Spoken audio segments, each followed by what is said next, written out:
نبی پاک صاحب الولاق صلی اللہ علیہ وسلم معتکف کی فضیلت کو بیان کرتے ہوئے فرماتے ہیں، میرا آقا علیہ الصلوۃ والسلام اعتکاف کرنے والے کی فضیلت کو بیان کرتے ہیں کہ جو شخص رمضان المبارک کے آخری 10 دنوں میں اعتکاف بیٹھتا ہے نا، 10 دنوں کا آخریوں کا اعتکاف کرتا ہے، میرے آقا علیہ الصلوۃ والسلام فرما رہے ہیں کہ وہ ایسے ہے کہ جیسے اس نے 2 حج اور 2 عمرے ادا کیے ہیں۔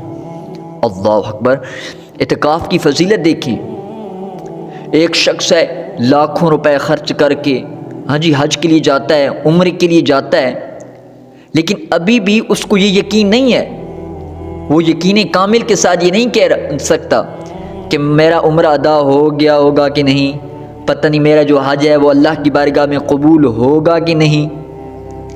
لیکن جو شخص آخری 10 دنوں میں اعتکاف بیٹھتا ہے، ایک شخص ہے وہ حج پر جاتا ہے، عمرے پر جاتا ہے، لاکھوں روپے خرچ کر کے جاتا ہے، لیکن پھر بھی وہ یقین کے ساتھ نہیں کہہ سکتا کہ میرا پتہ نہیں حج قبول ہوگا کہ نہیں، اس کو ابھی تک بھی یقین نہیں ہے، اور نہ ہی وہ یقین کے ساتھ کہہ سکتا ہے، کیونکہ ہو سکتا ہے کہ شاید وہ حج کے لیے گیا ہو لیکن اس کے دل میں ریاکاری ہو، وہ حرام کا پیسہ لے کر گیا ہو، غریبوں یتیموں کا پیسہ لے کر گیا ہو حج پر، تو اب وہ اعتماد اور یقین کے ساتھ نہیں کہہ سکتا کہ اس کا حج ہوگا کہ نہیں، یا جو ہے نا اس کا عمرہ ہوگا کہ نہیں۔ لیکن ایک شخص ہے وہ گھر بیٹھا ہے، اپنے محلے کی مسجد میں بیٹھا ہے، اور دن کتنے؟ صرف 10 دن وہ اپنے گھر بیٹھ کر، اپنے محلے کی مسجد میں بیٹھ کر 10 دن اللہ کے گھر میں گزارتا ہے، نہ کوئی خرچ ہے نہ کچھ، صرف اللہ کے گھر میں 10 دن بیٹھتا ہے، تو میرا رب اس کو گھر بیٹھے اپنے محلے کی مسجد میں بیٹھے ہوئے حج اور عمرے کے ثواب عطا فرما دیتا ہے۔ اللہ اکبر! ثواب ہے کتنا؟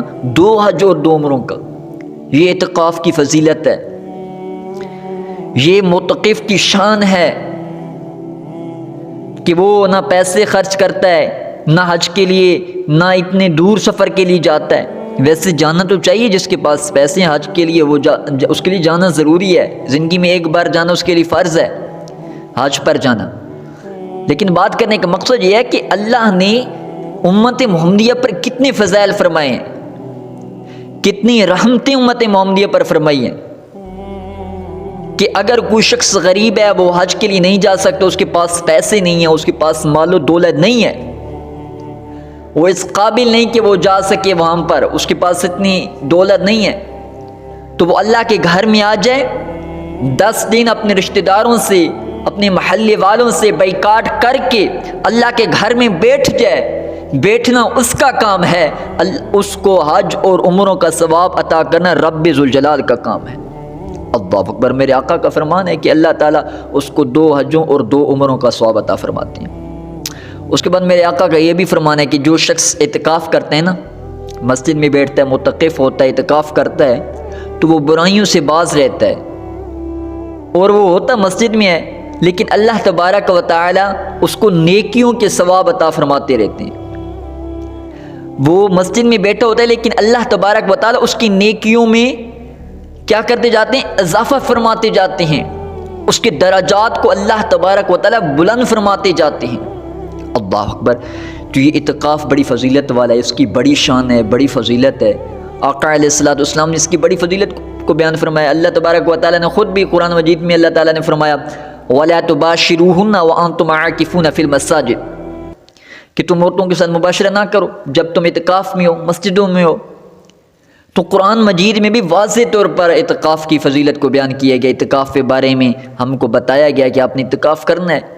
اس کے بعد حضرت عائشہ صدیقہ رضی اللہ تعالی عنہا فرماتی ہیں کہ نبی پاک صاحب الولاق صلی اللہ علیہ وسلم جو ہے نا، آپ بھی رمضان کی آخری عشرہ میں اعتکاف فرماتے تھے، مسجد میں بیٹھتے تھے، جس جگہ آپ علیہ الصلوۃ والسلام جو ہے اعتکاف فرماتے تھے۔ اللہ اکبر! تو یہ اعتکاف اللہ تبارک و تعالی کی طرف سے ایک عظیم تحفہ ملا ہے امت محمدیہ کو، تو ہم لوگوں کے لیے ضروری ہے، محلے والوں کے لیے ضروری ہے کہ وہ اپنی مسجدوں کو آباد رکھیں، اپنی مساجد کو آباد رکھیں، ان میں اعتکاف کریں، کیونکہ اتنا ثواب، اتنا اجر ہے اس کا تو اب خود دیکھیں کہ اگر کوئی شخص نہیں کرے گا تو اس پر گناہ بھی تو ہوگا. تو اس لیے کوشش کرنی چاہیے کہ ہر انسان کو کہ زندگی میں کم از کم ایک مرتبہ وہ ضرور اعتکاف کرے. اعتکاف کے ثواب کو بھی وہ لوٹ لے. ہاں جی، کیا پتہ زندگی کا کب ختم ہو جائے، کیا پتہ زندگی کی گھڑیوں کا کہ کب کس وقت ہماری زندگی کی گھڑی رک جائے. اینما تکونوا یدرککم الموت ولو کنتم فی بروج مشیدہ. کیا معلوم کہ کب جو ہے نا ہماری جو مدت لکھی گئی ہے ہماری موت کی وہ آ جائے.